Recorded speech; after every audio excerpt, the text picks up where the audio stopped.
Bonjour à tous, c'est Jean-Luc Roux sur sa chaîne YouTube. Aujourd'hui, nous allons parler de Colibri et de l'Arinae qui prennent leur envol.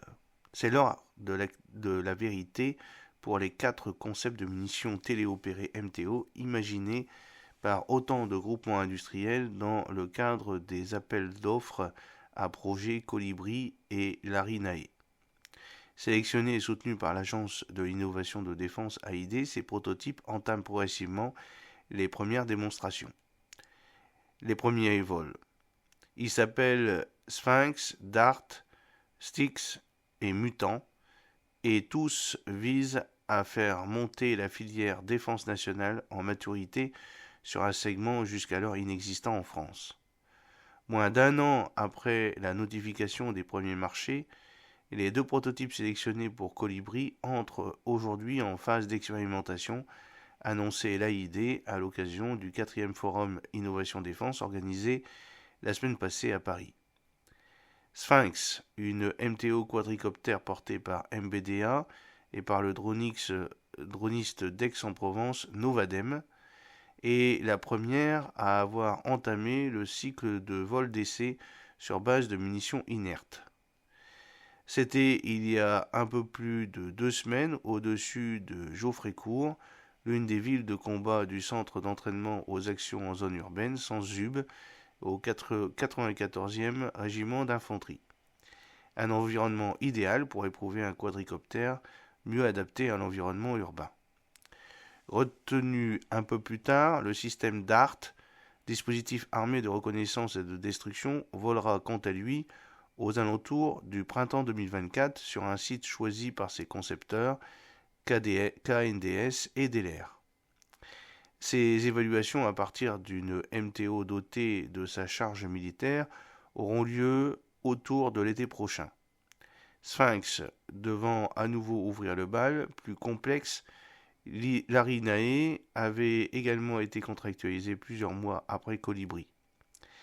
Les propositions Strix du trio KNDS, EOS, TRAC et Mutant du duo MBDA-DLR s'envoleront donc plutôt d'ici fin 2024.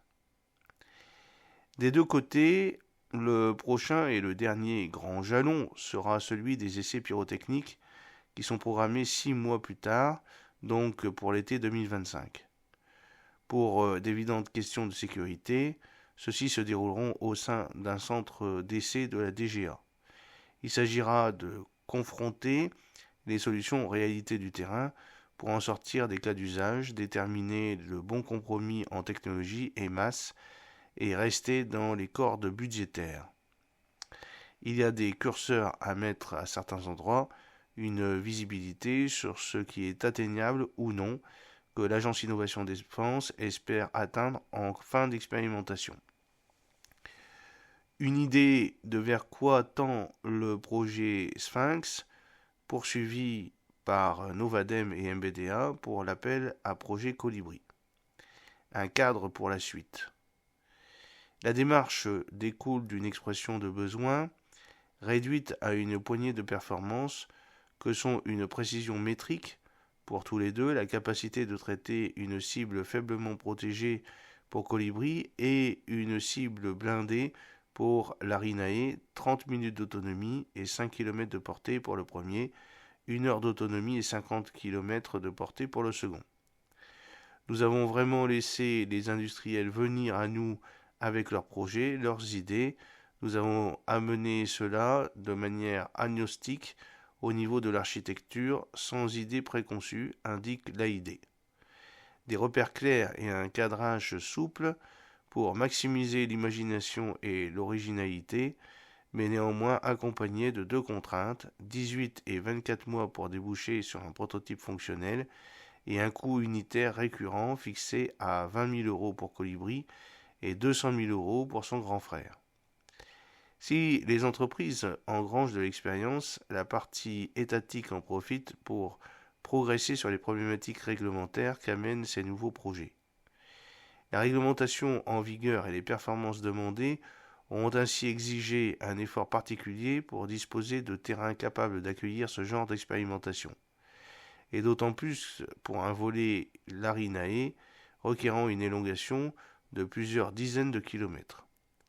Au sein des armées, tout le monde est intéressé, toutes les armées, toutes les composantes le suivent, suivent le projet de plus ou moins près, constate l'agence Innovation Défense. Si l'initiative a atteint son objectif de captation de l'attention des forces et des industriels, le rôle de l'agence Innovation Défense ne se limitera pas au stade du prototypage. Tout éventuel passage à l'échelle découlera d'un autre programme dont la conduite relèvera de la Direction générale de l'armement. Une perspective existe déjà pour Colibri, segment visé par un appel à candidature émis avant l'été. Tout ce qui se fait actuellement sur Colibri permet d'alimenter la démarche en termes de cas d'usage et de possibilités technologiques. Tout notre rétex aide à affiner le besoin, relève l'agence Innovation Défense. Quant à l'ARINAE, davantage prospectif, il servira dans un premier temps de base de réflexion aux forces et à la DGA pour spécifier l'intérêt en tenant compte des limites techniques et financières. J'espère que cette petite vidéo vous a plu. N'oubliez pas de cliquer sur le pouce pour la promouvoir, de vous abonner si ce n'est pas encore fait et de partager cette vidéo sur vos réseaux sociaux. A très bientôt, fidèlement, Jean-Luc O.